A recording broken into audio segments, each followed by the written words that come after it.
శ్రీమాత్రే నమః. మీ తేరాల సుబ్రహ్మణ్య శాస్త్రి.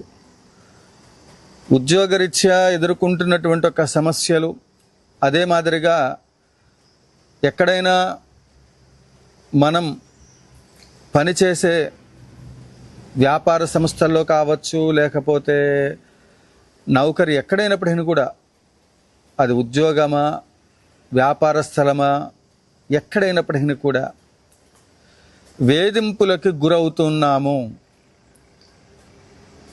నాకంటే పైనున్నటువంటి వాళ్ళు లేదా నాకంటే కిందనున్నటువంటి వాళ్ళు ఉద్యోగంలో కావచ్చు, వ్యాపారంలో కావచ్చు, ఎక్కడైనప్పటికీ కూడా ఒక రకమైనటువంటి చెప్పుకోలేనటువంటి ఒక టార్చర్లు అనుభవిస్తూ ఉన్నాము. అక్కడ పని చేయక తప్పదు, లేకపోతే ఆ ఊళ్ళో అవ్వచ్చు, ఇంట్లో అవ్వచ్చు, ఎక్కడైనప్పటికీ కూడా మనకుండబడేటువంటి ఒక ప్రెజర్ ఏదైతే ఉంటుందో, ఆ అనుభవిస్తున్నటువంటి ఒక టార్చర్, ఉదాహరణకి భార్యాభర్తల సమస్యలు,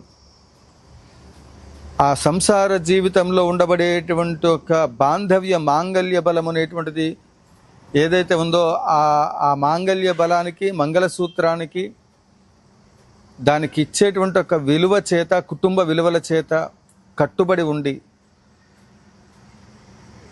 కుటుంబంలో అది భార్య అవ్వచ్చు, భర్త అవ్వచ్చు, ఎవరైనప్పటికీ కూడా ఆ విలువలకు కట్టుబడి వాళ్ళ కుటుంబంలో ఎన్ని రకాలైనటువంటి ఒక హింసలకు గురవుతూనే ఉన్నప్పటికీ కూడా సొసైటీ కోసమో ఇంకో దానికోసమో ఆ బంధాన్ని కొనసాగిస్తూ నరకాన్ని అనుభవిస్తున్నటువంటి వాళ్ళు, చెప్పుకోవడానికి వీలు లేనటువంటి వాళ్ళు, చెప్పుకుంటే ఇంటి గుట్టు లంకకు చేటు అని బాధపడేటువంటి వాళ్ళు, ఉద్యోగంలో అయితే అధికారులు వాళ్ళకి పెట్టేటువంటి ఒక టార్చర్ అంతా ఇంత కాదు అనేటువంటిది ఒక్కొక్కళ్ళ నుంచి ఫోన్ కాల్స్ ఇన్ని వస్తున్నాయి. అధికారం ఉందనో, లేకపోతే మనం ఎదుటి వాళ్ళని హింసిస్తే ఆ హింసకి వాళ్ళు లోనవుతూ ఉంటే మీరు పొందే పైశాచిక ఆనందం కోసమో,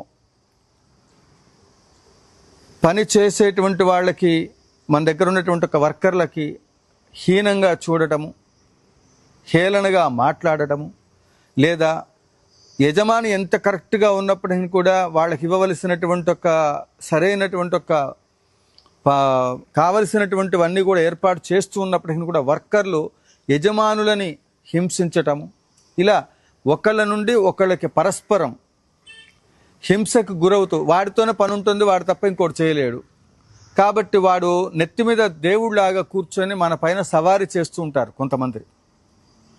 పోనీలే, మనం అన్నం తింటున్నాం, మనం అక్కడ కష్టపడుతున్నాం, ఆ కష్టానికి తగినటువంటి ఒక ప్రతిఫలం యజమాని ఇస్తున్నాడు కాబట్టి ఆ ప్రతిఫలాన్ని మనం పొందేటువంటి ఒక క్రమంలో తగిన న్యాయం చేయాలి, గౌరవప్రదంగా ఉండాలి, నమ్మిన బంటులాగా ఉండాలి అనే విధి విధానాలలో ప్రస్తుత కాలం ప్రతి విషయంలో కూడా అవకాశం, ఎదుటివాడిని ఏడిపించడానికి ఎంత అవకాశం దొరికితే అంత, ఎవరైనా డబ్బులు ఇవ్వాలి, వాడి దగ్గర లేవు, ఇస్తావా చస్తావా, వాడు ఒక టైం చెప్తాడు, ఆ సమయం చెప్పిందాక వాడికి దొరకాలి కదా.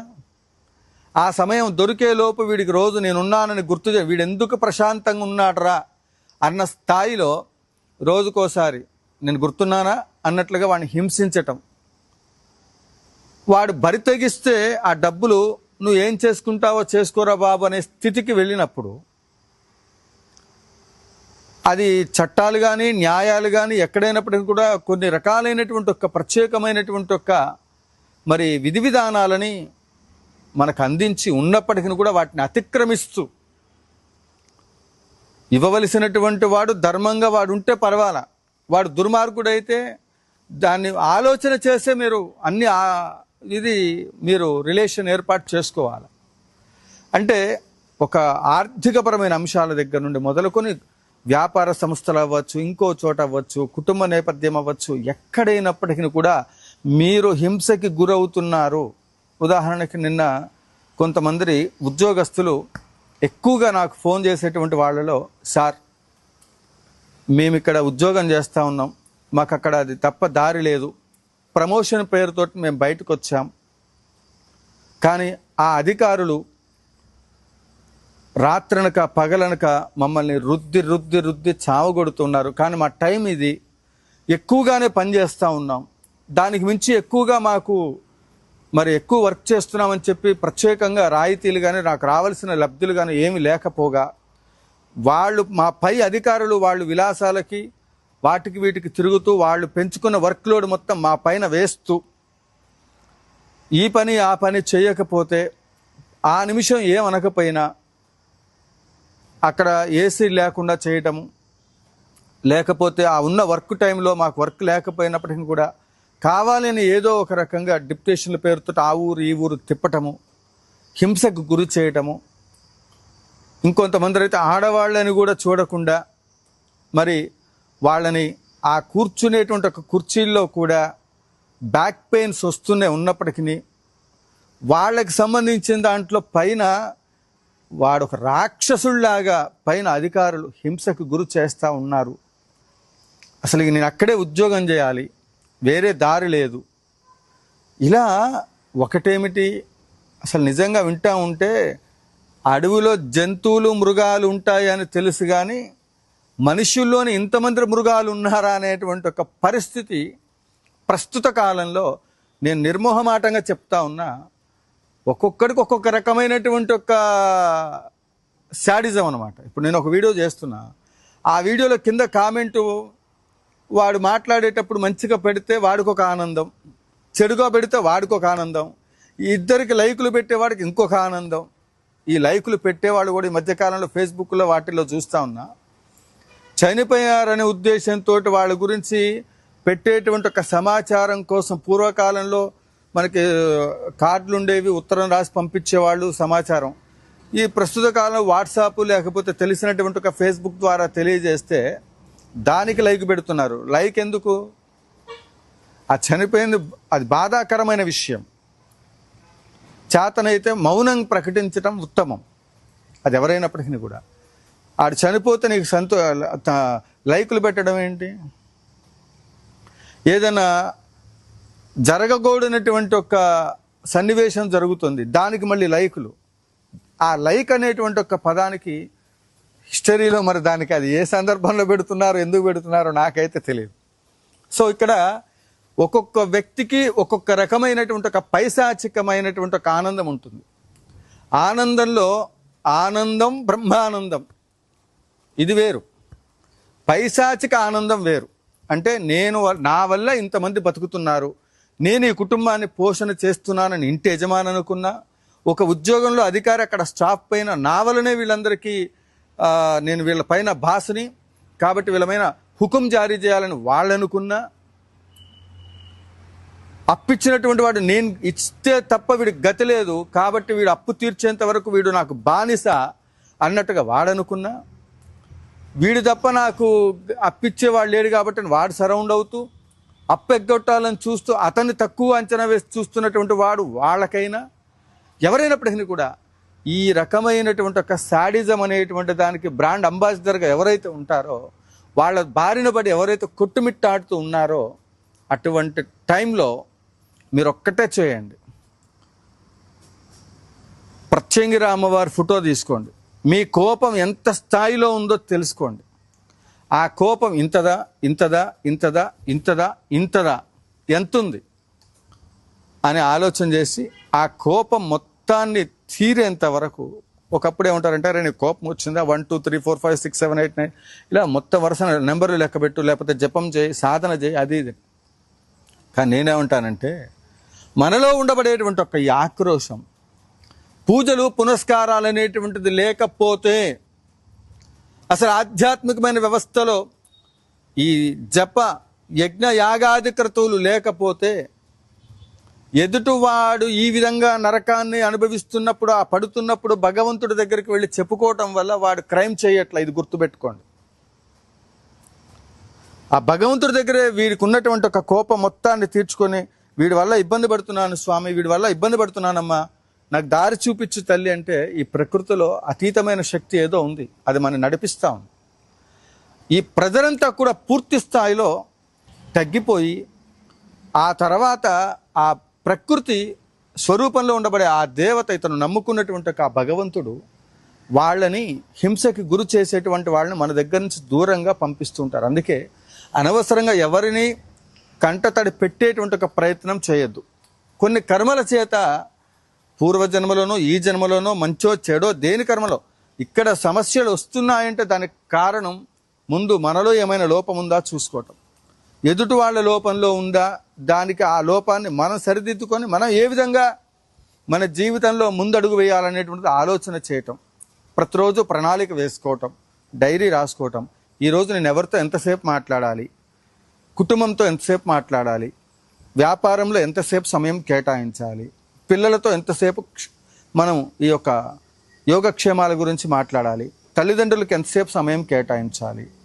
ఒక షెడ్యూల్ ప్రకారంగా చిన్నప్పుడు ఇప్పుడు కూడా చదువుకునేటప్పుడు తరగతులు 9 గంటల దగ్గర నుంచి 10 దాకా తెలుగు, ఇంగ్లీష్, హిందీ ఇట్లా సబ్జెక్ట్ వేజ్గా ఉదయం నుండి ఉన్న టైంలో స్కూల్ ప్రారంభమైన దగ్గర నుంచి ఎండింగ్ వరకు సబ్జెక్టులు, మధ్యలో బ్రేకు, ఈ విధంగా ఆ తరగతిలో చెప్పుకునేటువంటి ఒక ఆ